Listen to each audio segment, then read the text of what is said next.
Hi all.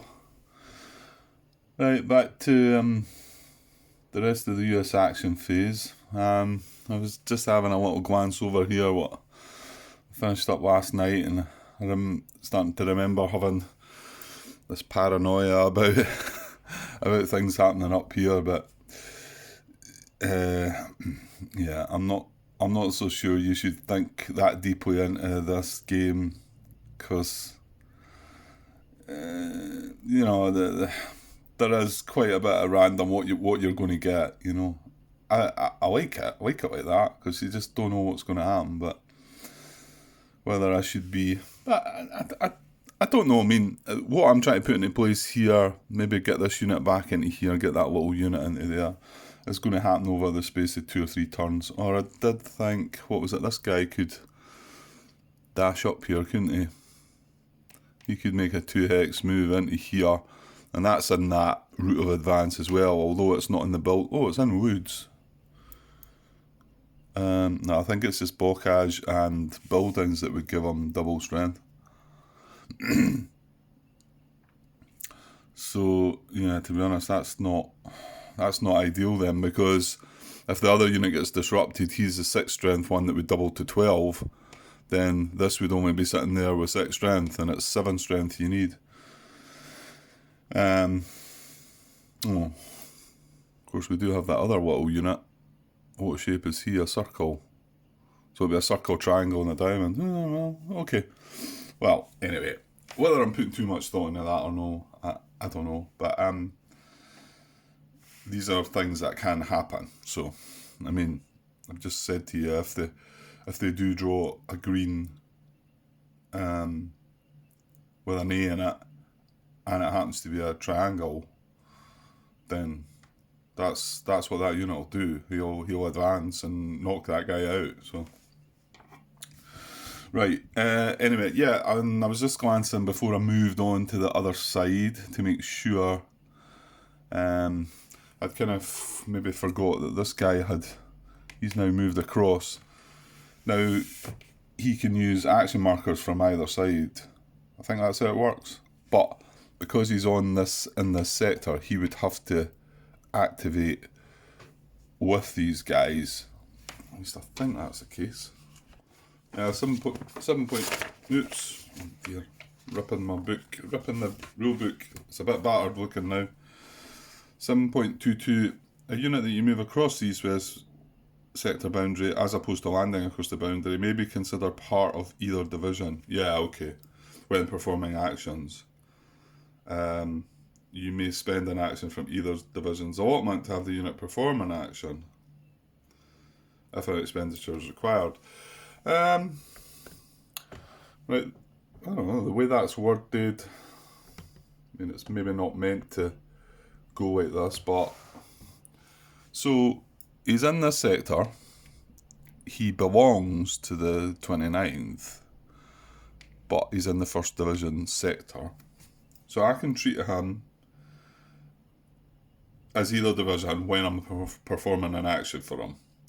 And then it says you may spend an action from either division's allotment to have the unit perform an action if an expenditure is required. That kind of the way that's written tells me that I could move this as a 1st Division unit right now, right? But I need an action for it. That could tell me that I could use an action marker from this side or that side to do the move. Or do you think while I'm moving it as the 1st Division, I would have to use an action marker from the 1st Division side? And if I chose to move it from the other division, if I considered it from the 29th, I would have to use an action marker from the other side. I'm not quite sure the way that's written. Is it relevant, Grant? Does it really matter? Do we really care? Maybe not.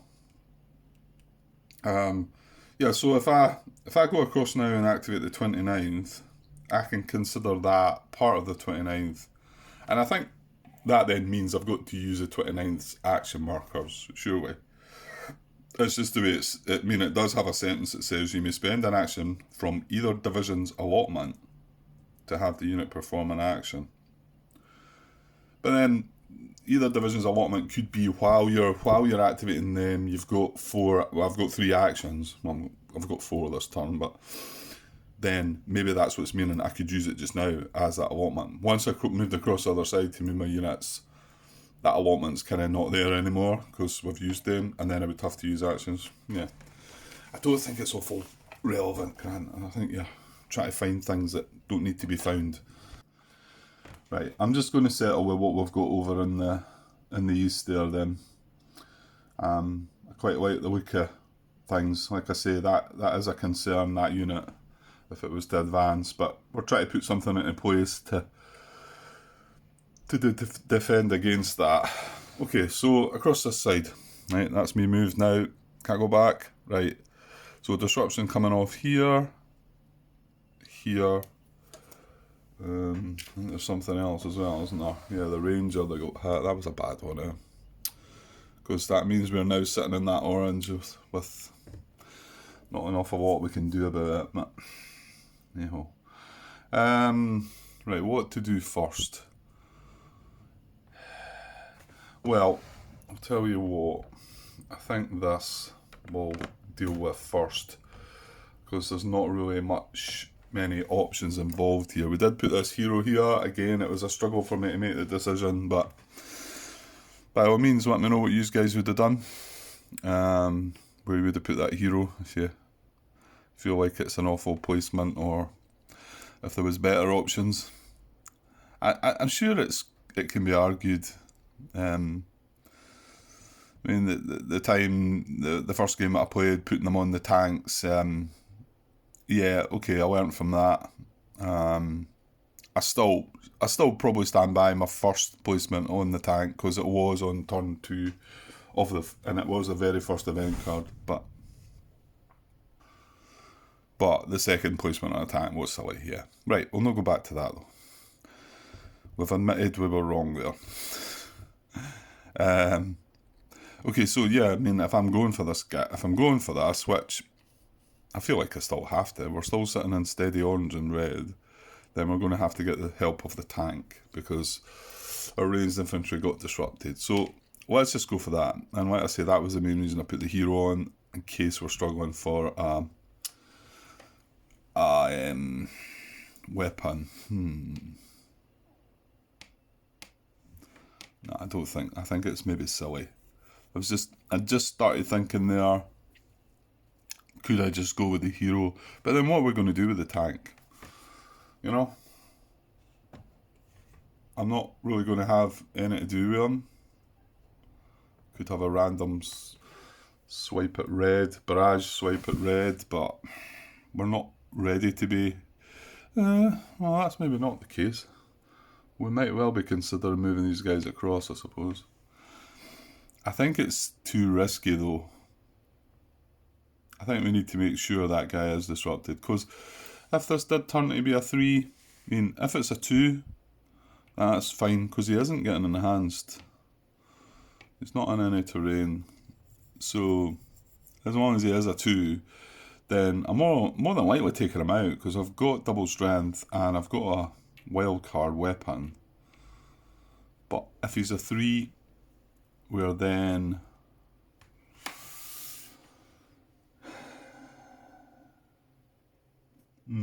mind you, we're still going to be greater than, aren't we? And like I've just said, we feel like we are going to have the weapons.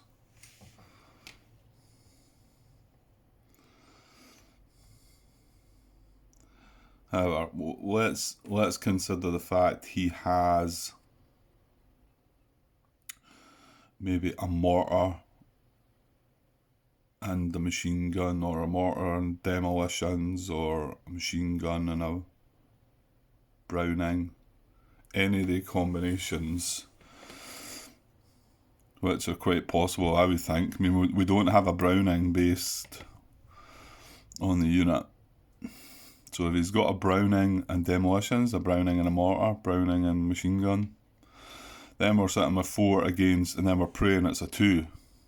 And then all we're doing is disrupting it. Nah, I don't think it's worth it. I think we go in with the tank as well.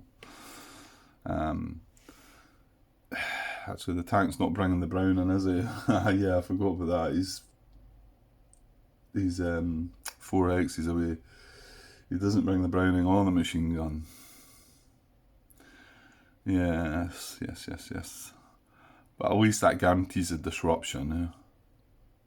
And yeah, I mean, what else would we be doing? Well, we don't need to move this just yet. Maybe we need to get our force ready, or the other thing is, if I do move in there, if we happen to disrupt this position or that position, if I move in there, I can't disrupt the whole thing. It might be a start though, actually.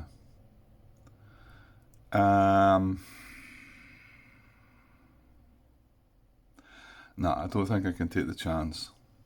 Because that's the other thing. We want this guy gone. And yeah, I'm remembering now, running down here to take this hex as well. In case. Well, oh yeah, no. I was going to say, well, we would have communication cut off anyway, probably, with this unit here, but let's just say this unit took another hit next turn. Then communication could then be traced. Yeah, I just quickly jump away while it's on my mind. I worried about communication for this guy, but these are in the pavilion hexes adjacent to the beach hexes, and this can't go anywhere that way. It can't go. That's into the beach. No, it wasn't that. Yeah, it was this. Was it? Or was it the green? This can't move into the pavilion adjacent to the beach either, to try and trace communication. That's right, isn't it? Right, I think that's right. I think I talked wrongly about it anyway. Right, let's get back to this. Yeah, I don't think this is worth the risk. So we're going to do this. So we've got 8 strength. Let's just see what we get. Oh, it's just a 2. Yeah, there maybe is 1 or 2 3s, I suppose, though. Go on the guys. Well, look. Bangalore's and bazooka. Okay, so we have the weapons. We're more than doubled. Nah. Well, it could have went the other way, yeah. If it had, like we say, Browning and something else that we didn't have, then, well, we still would have disrupted it because we did have it was the 2 strength. But again, there was, you never know. Okay, so now, should we be making this move down here to take this position then? Because the thing is, if this guy gets hit, then they can trace communication away from that. I suppose it would depend on the order or the sequencing that we've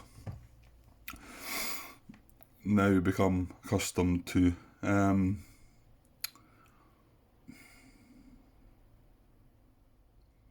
It seems a bit of a shame chucking a guy all the way down there though.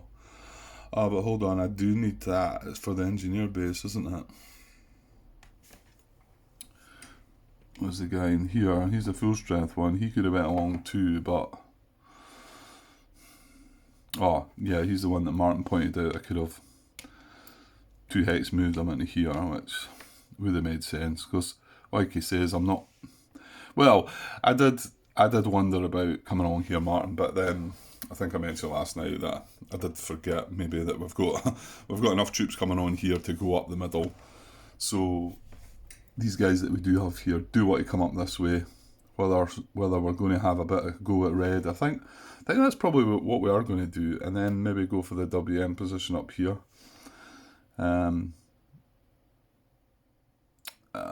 Or something like that. So yeah, there'd be no 2 hex move for this guy that way, and then there'd be no 2 hex move for them if he was moving up that way. So because they're going over that bluff, well, does it not make more sense moving this guy over the bluff then, and 2 hex moving this? I know he's a stronger unit, but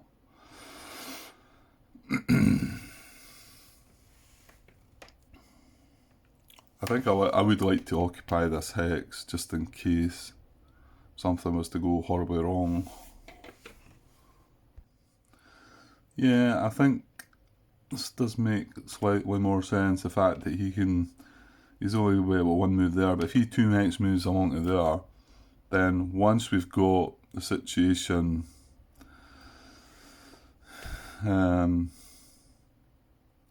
resolved here, it's not going to be resolved, is it? Because we're going to have the same situation as we have across in that green position, where this red is firing into here, which counts as both these hexes.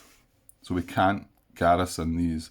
And Martin did come back confirming that although in the other games it does not work that way, the way the rules are written in this game, it does it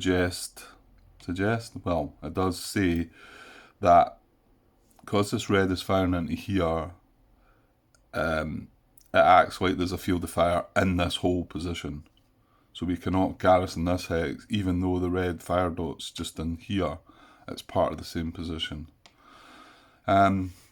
This definitely is one of the rules that I think they could have dealt with better. The 2 hex position thing seems to be one of the ones that causes. I mean, I'm pretty sure a lot of people would not play that way at all. You know, not even thinking about it. And well, I did the same last night. I didn't really think about it, and it wasn't until Martin pointed out that. But my reply back to him was, well, that's fair enough, because see what I'm doing just now means they can't reoccupy this hex. And you might argue and say, right, okay, I'm thinking if this unit's not here, for instance, or if he's just a one-stepper, that they would be able to trace communication from this hex. So if by doing that stops them from doing that into that position, then the reverse should be true, that for them only firing into this hex should stop me from doing stuff in this hex, if you get my drift. So I suppose that does balance out, which is fair enough. It's just, yeah, I think the rules could be better in that area, and go into that a bit more. Okay, is that right then? I mean, he's now going to be out of command. However, this guy's bringing an HQ on, isn't he? We forgot about that. Oh, well, he's just going to be out there, but that's fine though. We could pick him up. I think we're pushing up to that red, aren't we? We could take that guy with us.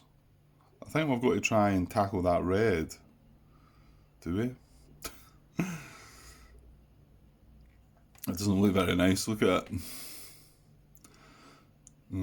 If anything, you'd probably want to sneak into that, get the purple first and come up round the side a bit, but because you're going to move right into intense red there if you go that way.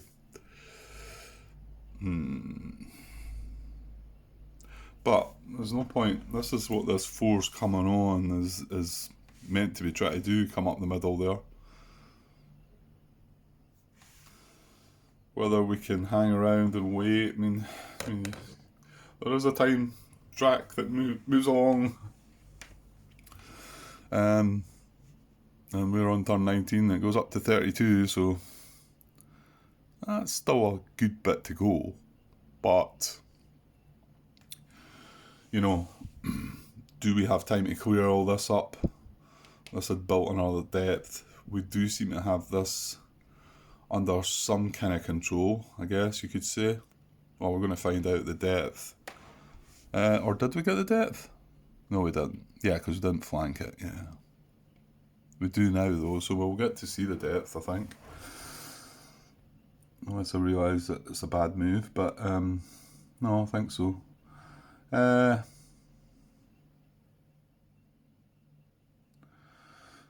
so, well, what else would you do here then? I guess it would be this across here.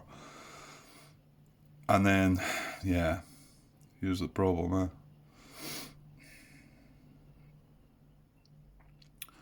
The general's going to move away from the tank now. I mean, the tank could make a move up to here. Well, hang on. Do we need to? Yeah, we kind of want the tank for the red here, don't we? We don't need them right now though. It depends if I'm going to make this move across. So, but that's only 8 strength, not bringing all the weapons. But then you'd have tank support, Grant. Of course, I can still fire at them with the tank. This is a lot of actions. Yeah, I think I actually do cross these guys across, don't I? Let's just have a look. I think, what have we got? Weapons wise, that looks good. In fact, it looks very good. Sorry, one of our doorbells there. So what we got? We got bazooka, got Bangalores. Don't have Browning. Demolitions and mortar, yes. And radio, yes. Unfortunately, tank's 4 away. The tank would bring artillery and bazooka. So, the only weapon you're really missing is a Browning, which, sometimes is a basic requirement, but the fact you'd have 12 strength, so I think, well, of course they've got to survive the fire phase. Again, these are moving across the other side now. So, let me see if I get this right here. I'm starting to think. Okay, let's just take a pause there. So, these are across the other side now. So, I think I can go into my next turn. While I'm activating the 1st Division, I can, at my options, say, right, this is part of the 1st Division, so it'll have an action just now. I could then also wait and say, right, he's not part of the 1st Division. Come over here, activate my turn on the 29th, and say, right, this guy's activating, even though he's across the other sector. Hopefully I've got that right. And I think with doing it that way, if let's just say I had a 1st Division infantry unit up here, attacking this, and I wanted this to support, then I would have to make them part of the 1st Division to get that.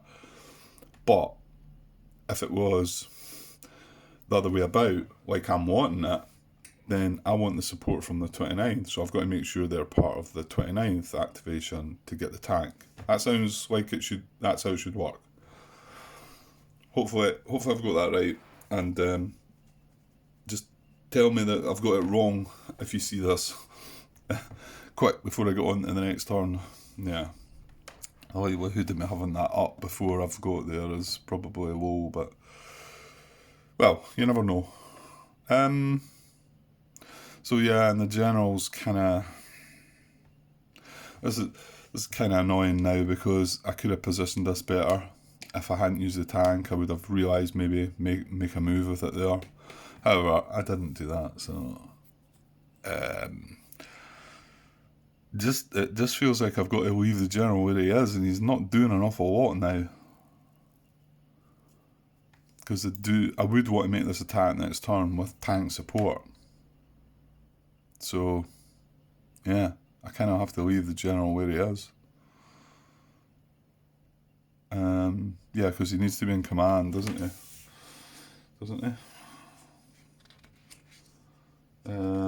Units adjacent, units attack, units in command.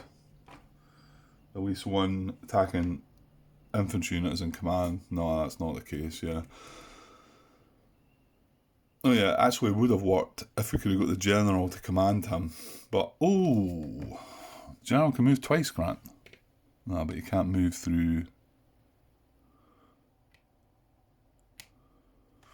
What's the rule with the generals moving up bluffs? I know the HQ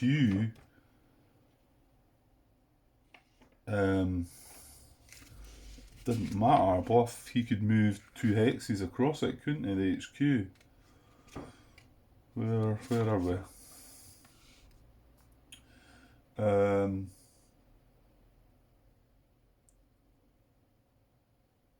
Oh, hang on, generals don't. They wouldn't have needed a climb marker before. Where are we? Ah, yeah, it says leader. However, the unit, 17.11, an infantry ranger unit conducting a climb action to cross a bluff hex side does not receive a climb marker. However, the unit may only move that one hex, so you can't move two hexes across a bluff. But a leader crossing a bluff may move two hexes. We could go bish bash into there, couldn't we? That seems like a better plan, doesn't it? And then we need an action for the tank to support the attack, but the general's in command of the infantry that's attacking.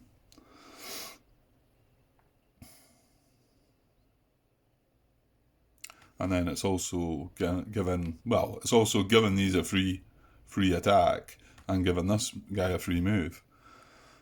And we just need the action there. Whereas at the moment, if we leave that there, we've got to spend actions on these and this. Yeah, I think that's better. Yeah, I think I'm going with that. He's just sitting in. Yeah, so 1, 2, and this X, although it does have red, it's just sporadic red, so. Yeah, and going by what I just read, there it was, they can cross the bluff. A leader crossing a bluff may move two hexes. So I moved one and then crossed the bluff. That seems fair. Yeah, okay, that was good. So, well, I caught that one at the end then. Forgetting about that.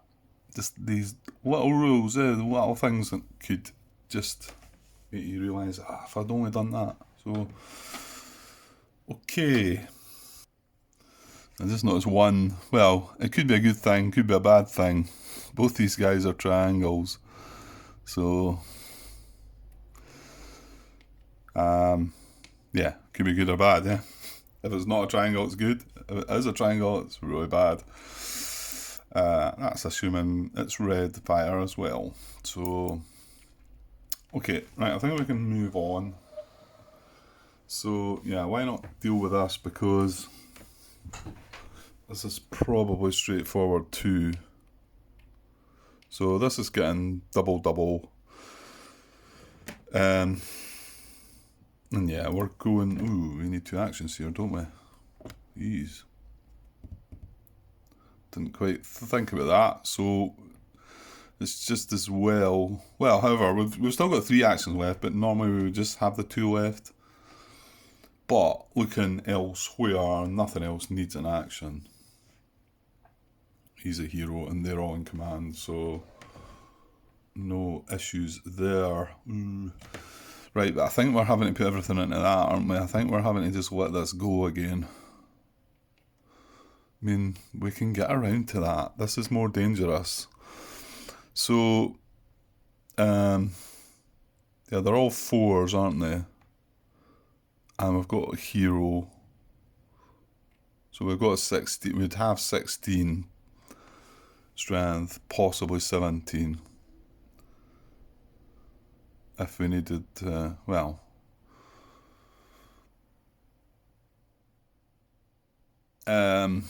So if the depth marker's a 3, that is 6 up onto 12. So long as we've got the weapons. And we've got the double flank here as well. Yeah, that was the other thing I was pondering about, can I avoid maybe attacking with these two, and use it on this, but I can't, that's silly.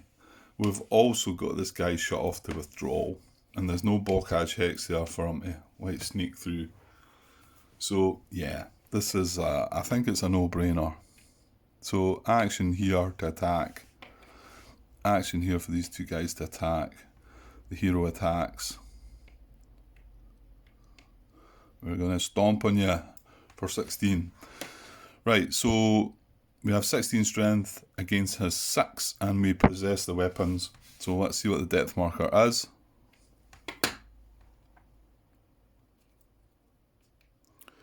Jesus, look at that. So it is double flank.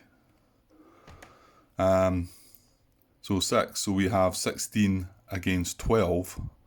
Yeah, so we're not taking them right out then, that means. Mind you, we would have needed to have the depth to be just a 1 for that, I think.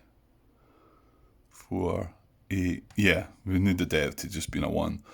Right, do we have the machine... Well, we've got the double flank, because flank on both units and depth means it needs to be from 2 hexes that are not adjacent to each other, and it needs to be another hex which can be adjacent. It's not that they need to be all separated. This situation I've got is enough to do the double flank, shall we say. So, and then the machine gun, well, it can just come from the hero anyway, can it? Well, it can just come from the hero, Grant. Can we not just leave it at that? Well, it's going to have to. So, we do have bazooka though. Yes, so bazooka on there. Machine gun from our wildcard hero, so it just shows you just as well we didn't actually bring it with us. And then double flank. So we've got 16 against 12. We have the weapons. Attack strength is greater than, but not double. The depth marker is eliminated, and the unit's disrupted. So, yes, good result. I mean, the expected result, I guess, to be honest. I mean, I suppose if there had been artillery and machine gun in there, that would have been a big bummer, but however, it wasn't. So we now got that guy tied down to next turn, so all we need to do is flank him with 7 strength, which does mean these 2 units again, which is a worry because this guy's still sitting in the green. However, we just have to hope that goes alright. This one's fine, so he is sitting in steady green. There's nothing we can do about it. Okay, so last part of the action phase puzzle is down here. Well, I think we're going for this, aren't we? I mean, there's nothing I can do about this. I can't go in with 3 strength. I've no support whatsoever. What I can consider is something like this, but I don't know yet. Let's just see what's what here. So here we need, right, we don't know the depth yet. We need Bangalore's and Browning. I think this guy can, well, he would need the Browning from the hero, so, but we do have, so we've got the tank and the ranged infantry. No, I want to move the ranged, no, I can't use the ranged infantry till it's up higher ground. Grr. I wouldn't mind moving him into that position though, because then he could get up to the higher ground next turn. Well, that would mean you're taking a bit of a chance there, though, Grant. And here's a thought: if we double up everything, we'll take him right out, won't we? Yeah, this isn't in range. Oh, that's annoying though. They're going to sit in the 1 hex, so he's not going to be able to move into range. Well, mind you, I do want to keep him within 3 of this guy, don't I? Yeah. So we just use both and then just adjust his infantry, I think. I think so.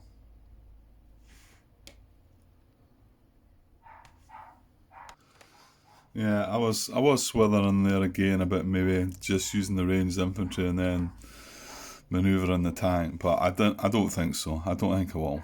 So we're going to. Oh, Grant, you're not in range with the ranged infantry, you goon. Right, okay then. Well, I will be moving it. That could be a problem then, couldn't it? Now, does that make this attack a bit risky? What does... Oh, the tank's going to bring the Browning though. That's good, so we do have a wild card still. And it's only 5 strength against 3 though. So if that depth marker is a 2, we're 5 against 5. I mean, yes, we could use the hero for the extra strength, but if we were equal and had the weapons, they would be disrupted. So yeah, okay. Right, so yeah, I'm going with that. So we're attacking with that. Right, these are both flipped.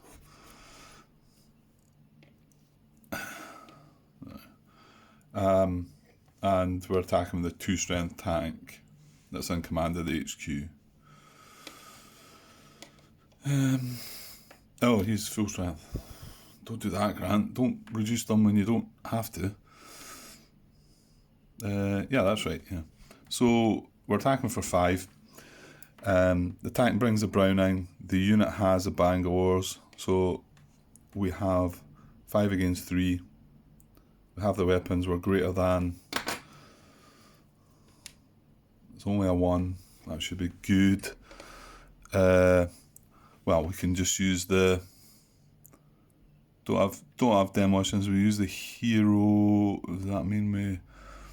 No, we're not taking them right out in a 1 anyway, because we forgot about that infantry not being in range. So we use the hero for demolitions. The unit's got the Bangalore. The tank's bringing the Browning. So we have the weapons. And our strength is 5 against 4. So that worked out perfect, didn't it? Yeah. So we have the weapons. Attack strength greater but not double. Depth markers limited. Units disrupted. Result. Good. Good. That was starting to look like that could maybe have went not so good. So if that had been a 2 with demolitions. Oh, I did say we were still getting a disruption, weren't we? Anyway, we managed to get a better result. Okay, good. So, well, now you can move this guy if you want, Grant. What are we doing with these 2?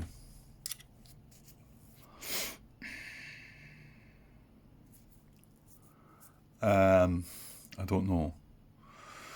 I mean,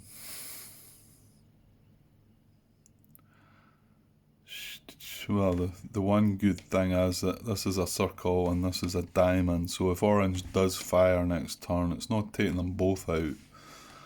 We are going to have something.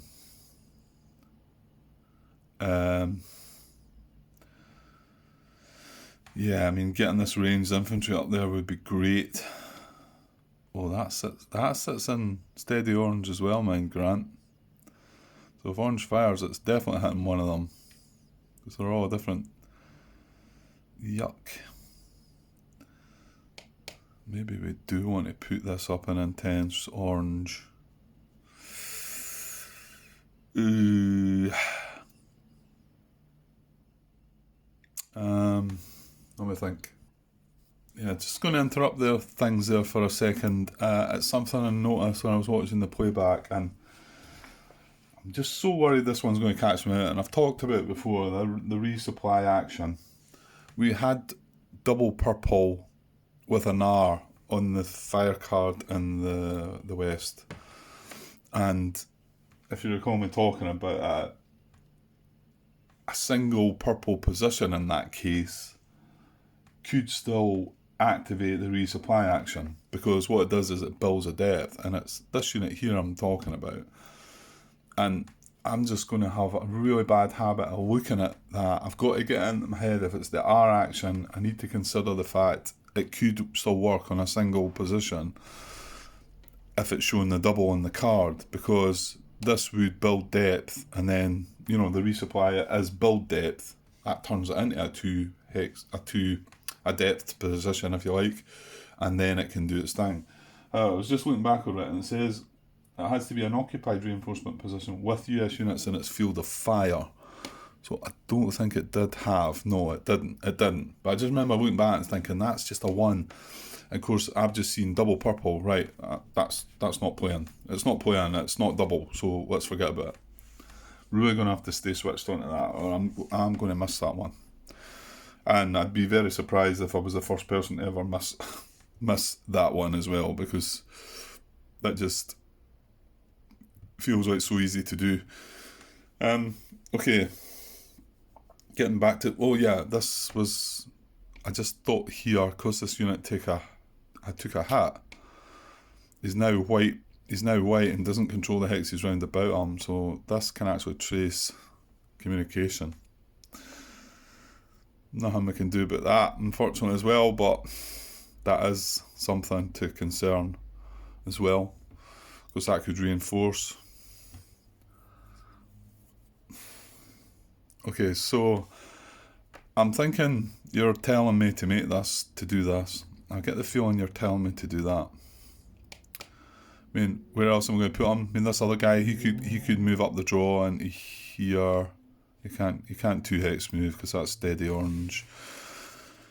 I think this is what we should be doing.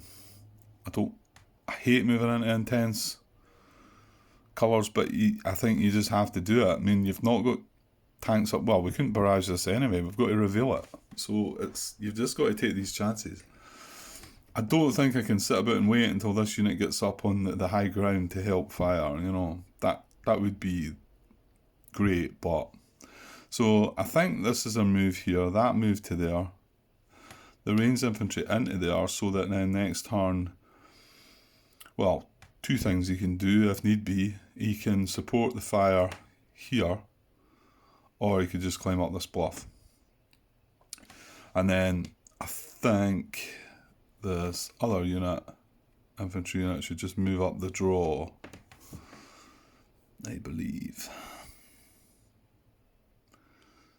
Yeah. And yeah, and I'd possibly have thought about bringing this across, but oh, that's a snag. Grr. Because I wanted to move the HQ there, but I need to keep it in command of this guy. Don't I? Well, unless these infantry units were in command of the HQ, so I could move the HQ to there, but that's not, I mean, I was really wanting to move the HQ into here, really, I think I'm going to have to leave it put. It's okay though, it's still grabbing everything here. It's just that we need this machine gun, I think, and hopefully these two stacks can take care of that next turn, and we can get back to having a go at that with the support of that and possibly the tank if it's free. Okay.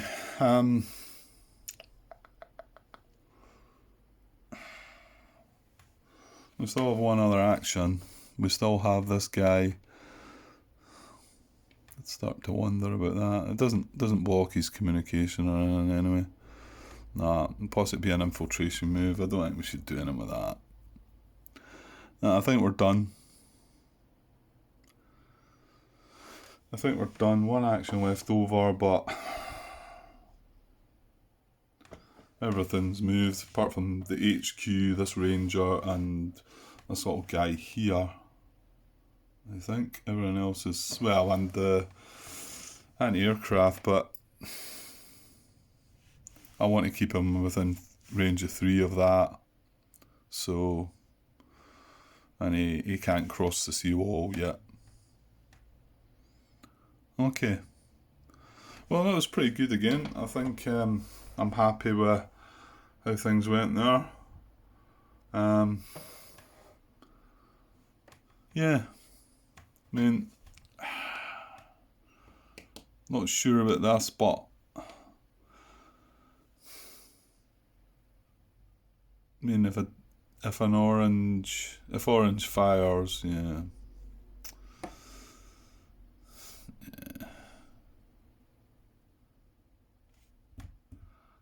I suppose it means it's one, but I mean, if it's you know what? Yeah, because we had one symbol of each, didn't we?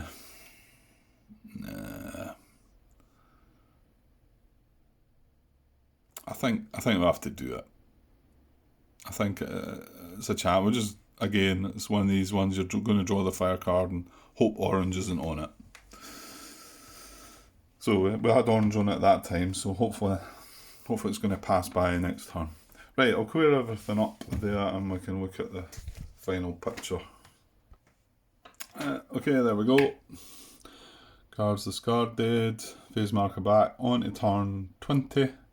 We've got some other units to land this time, but it's not the HQ. I think we worked out it was the 22nd, wasn't it? I think. Yeah, 22nd, but wouldn't actually land till the 23rd. But we will get to land this HQ in this 115th Regiment, so that is good. We're back to 3 action markers on each turn. Well, until we draw the event. We're getting good with that one, aren't we? Okay. Yeah, it looks okay. I mean, okay, some things that probably wasn't as good a turn as the last couple of turns we've had. However, I'm still feeling pretty good about things. Yeah, and I know when I draw the fire cards, it's going to be doom and gloom. Okay, right, we'll wrap this up now and I'll get back with the next turn sometime this evening, because that's me tied up for the rest of the day. Okay, cheers guys.